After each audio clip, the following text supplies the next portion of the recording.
Hello friends, Neha એજ્યુકેટરમાં આપનું સ્વાગત છે. આજે હું લઈને આવી છું કાલનો અધૂરો ભાગ, એટલે કે કવિ અને તેમને આપેલા બીજા કવિઓ દ્વારા તેમને મળેલો ઉપનામનો ભાગ બીજો. હું આશા રાખું છું કે તમને એ પણ પસંદ આવ્યું હશે ને આ પણ પસંદ જ આવશે. અને પ્લીઝ પસંદ આવે તો લાઈક, શેર અને સબસ્ક્રાઇબ જરૂરથી કરજો. તમને સૌને ખબર છે કે આ બધી જ માહિતી એક સાથે હું ભેગી કરીને લાવી છું. એમાં મારે પણ સમય પણ લાગ્યો છે, તો પ્લીઝ મને પણ ઇન્સ્પિરેશન આપતા રહેજો લાઈક શેર કરીને. અને તમે શેર કરશો ને તો તમારા એવા મિત્રો સુધી પણ આ માહિતી પહોંચશે જે કોમ્પિટિટિવ એક્ઝામની તૈયારી કરી રહ્યા હોય. સમજાય છે ને ફ્રેન્ડ્સ તમને?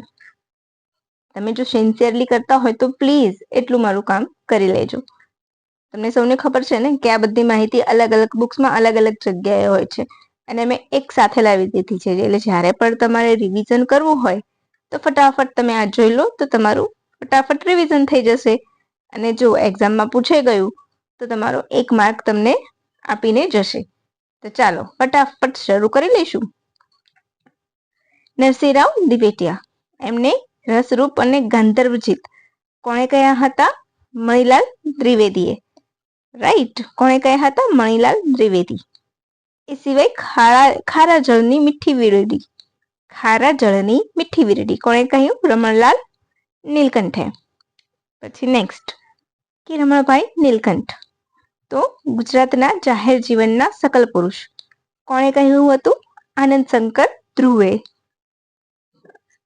રાઈટ, રમણભાઈ નીલકંઠ ગુજરાતના જાહેર જીવનના સકલ પુરુષ આનંદ શંકર ધ્રુવે.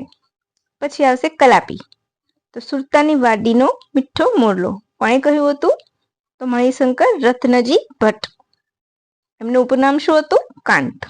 રાઈટ. પછી યુવાનોનો કવિ તો સુંદરમ. સુંદરમ એટલે ત્રિભુવનદાસ લુહાર.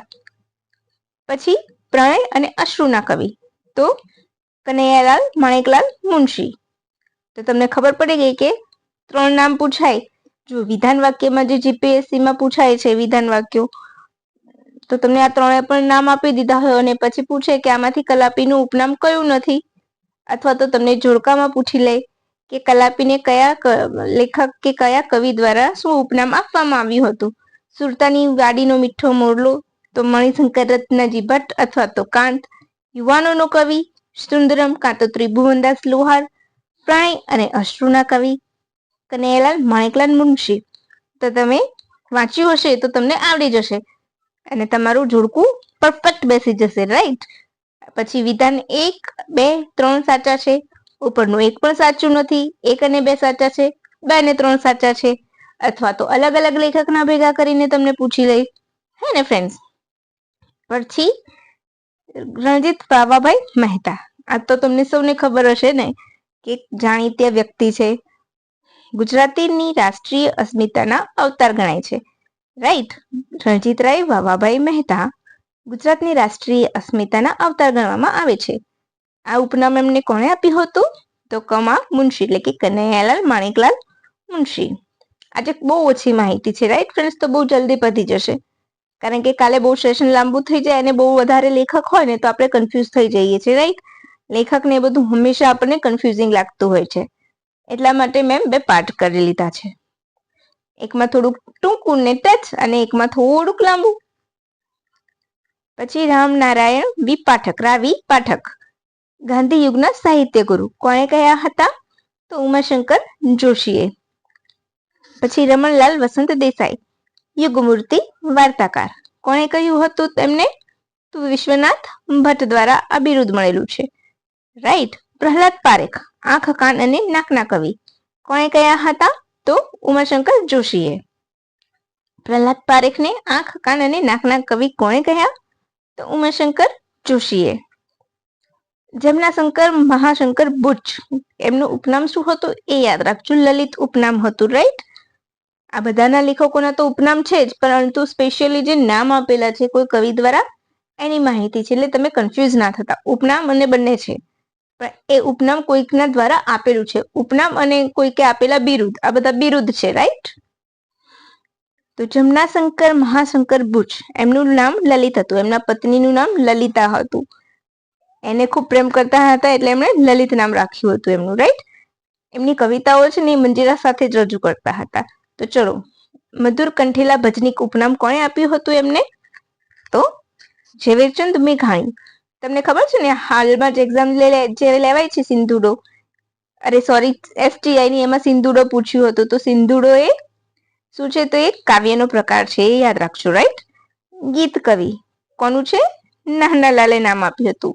જમનાશંકર બુચને ગીત કવિ નાનાલાલે નામ આપ્યું હતું. મૌસમી ગુલાબ તો મનસુખલાલ ઝવેરીએ નામ આપ્યું હતું. સોરઠ કોકિલ કોણે નામ આપ્યું હતું? તો શંકરલાલ શાસ્ત્રી. તો તમને એટલું તો સમજાઈ ગયું હશે કે સોરઠ સાઈડ ના હશે એટલે જ સોરઠ કોકિલ નામ આપવામાં આવ્યું હશે. તો જમનાશંકરને સોરઠ કોકિલ નામ કોણે આપ્યું હતું? તો શંકરલાલ શાસ્ત્રીએ. અને બાળ કવિ કાવ્ય તેમના માટે કવિ કલાપીએ લખ્યું છે. વિચારો, એમના માટે લખ્યું હોય તો એ વ્યક્તિ કેટલી મેઘાવી હશે, છે ને? તો બાળ કવિ કાવ્ય તેમના માટે કવિ કલાપીએ લખેલું છે. તો બસ આજ માટે આ માહિતી ફક્ત આટલી જ છે. એક વખત ફટાફટ જોઈ લઈશું. નરસિંહરાવ દિવેટિયાને રસરૂપ ગંધર્વજીત બિરુદ કોણે આપ્યું હતું? તો મણિલાલ દ્વિવેદીએ. ખારા જળની મીઠી ગરડી રમણલાલ નીલકંઠે કહ્યું હતું. રમણભાઈ નીલકંઠ એટલે અથવા તો રમણલાલ નીલકંઠ ગુજરાતી જાહેર જીવનના સકલ પુરુષ આનંદ શંકર ધ્રુવે કયા હતા? કલાપી એટલે કે સુરસિંહજી તખ્તસિંહજી ગોહેલ. તો સુરતાની વાડીનો મીઠો મોરલો કવિ કાંતે કહ્યા. યુવાનોનો કવિ સુંદરમે કહ્યા.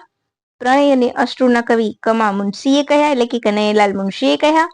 રણજીત વાભાભાઈ મહેતાને ગુજરાતની રાષ્ટ્રીય અસ્મિતાના અવતાર કનૈયાલાલ મુનશીએ કહ્યા. રામનારાયણ વી પાઠક એટલે કે આપણે જેને ટૂંકમાં રાવી પાઠક કહીએ છીએ, ગાંધી યુગના સાહિત્ય ગુરુ ઉમાશંકર જોશીએ કહ્યા. રમણલાલ વસંતલાલ દેસાઈને યુગમૂર્તિ વાર્તાકાર વિશ્વનાથ ભટ્ટે કહ્યા. પ્રહલાદ પારેખને આંખ, કાન અને નાકના કવિ ઉમાશંકર જોશીએ કહ્યા. જમનાશંકર મહાશંકર બુચને મધુર કંઠીલા ભજનીક ઝવેરચંદ મેઘાણી. ગીત કવિ નાનાલાલ. મૌસમી ગુલાબ મનસુખલાલ ઝવેરી. સોરઠ કોકિલ શંકરલાલ શાસ્ત્રીએ કહ્યા. બાળ કવિ કાવ્ય તેમના માટે કલાપી દ્વારા લખવામાં આવ્યું છે.